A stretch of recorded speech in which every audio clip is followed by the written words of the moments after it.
Before closing this debate, I would not close to give again for 1 minute for each, for the three from the region, to have short comments, because you have been addressed so far by a lot of the speakers, and then I will very quickly give the floor to Bruno Lieberberg, who will summarize the whole debate this morning, before asking Hannes Swoboda, who is in the middle of the room.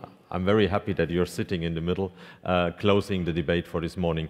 Please, perhaps we start with Afif and then Isaac and Amre. Just 1 minute, now, please, very short, please. Mr. Chairman, I would like to share with you my feelings about the period of the winds of change in the Arab world. And often we Palestinians are asked when a Palestinian spring, and usually I answer, we have been initiators, we're not going to be imitators. Yet I believe that we live now in an era after decades of stagnation. Today the history is on the move again. My opinion, sir, is that in the Arab world we suffered of a double crisis, a crisis of regimes and a crisis of oppositional forces. Crisis of regimes, obviously, and one of the reasons why they were destabilized was that the endless wait for a solution to the Middle East position helped destabilize those impotent governments incapable of offering an answer to the challenge. The opposition forces were in dire conditions. The left-wing parties were still orphaned by the demise of the Soviet Union.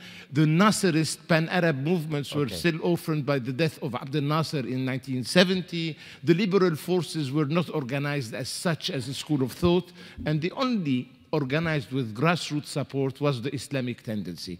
I, for one, have always tried to avoid the intolerance of the Islamists vis-à-vis the others, but also there is a lot of intolerance of the secular movements vis-à-vis the Islamists. I believe political Islam is part of the political culture of our societies, and it's good to bring them in as a legitimate player in society. Thank you. And if you allow me 2 sentences. No, we have to stop, please. We are now in the process of a Palestinian reconciliation, which I hope will succeed in the coming weeks. We need you as a school of thought in international relations to protect the emerging government, which will start by being a government of technocrats, etc., from the unavoidable, predictable attempts by some who would like to quarantine us again, put us in a political ghetto, and punish us for that process of reconciliation we have undertaken. In political Islam, sir, I believe it's not a monolithic movement, it's pluralistic,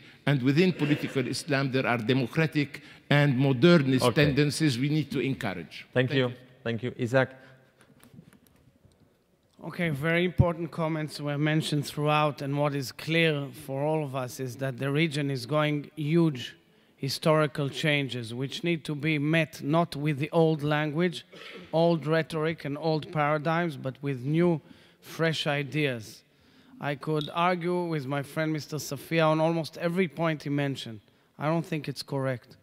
And I think it's a huge mistake to delve into a blame game on the past. Believe me, I'm insistent because I know a lot of the facts that there is a huge opportunity now to get the 2 leaders into a process. I'm sure it is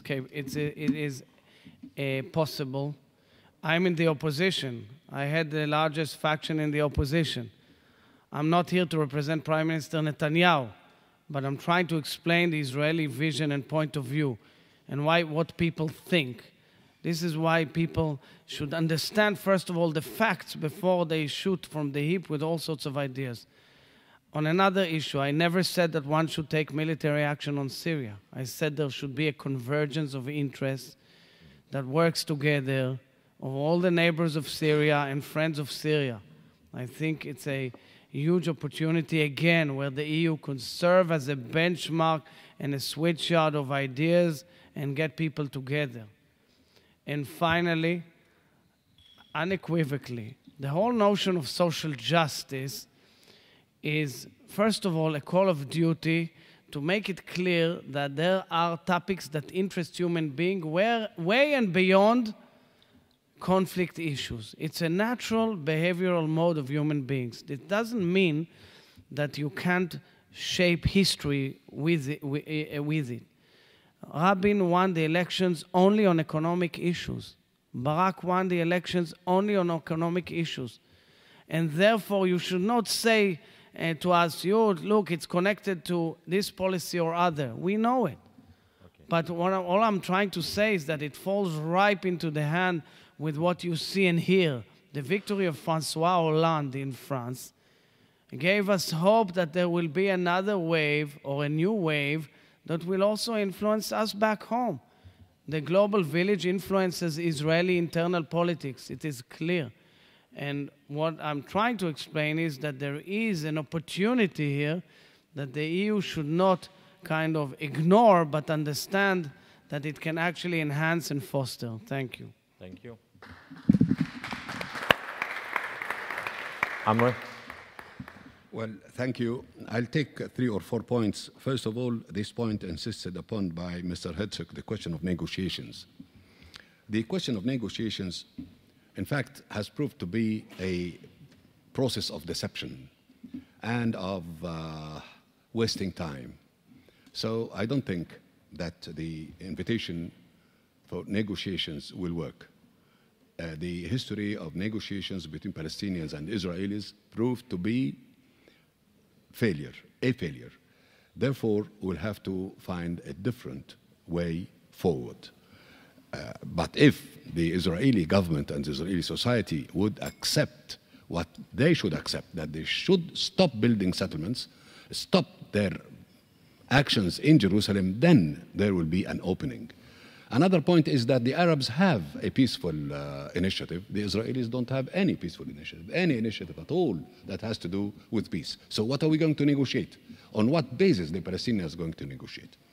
The other point is about what Mr. Herzog has called upon the European Union to intervene in order to get Israel into the equation in the Middle East. Only Israel can do that by changing its posture and its policy. There is a precondition for that. You cannot get into the equation while the situation with the Palestinians is as such, and with the other Arab countries around it is that very bad. Now, the old rhetoric, yes, indeed, I agree with Mr. Herzog that we have to do away with the old rhetoric. But the first country that has to do away with it is Israel. So they have to stop talking the same thing, always the same thing, while doing nothing except by consolidating their occupation. Now, the final word is about the EU. We must call on the European Union, in fact, to prove that the security considerations and the economic interests are not the priority over democratic process and the promotion of reform. Until now, we see that the security considerations, the promotion of interests have taken priority in the policy of many Western countries over supporting democracy, except in talking. Finally, for my friend Mr. Timmerman, yes, indeed, transformation is the name of the game. We have to move on. We have to change. The integration would come later.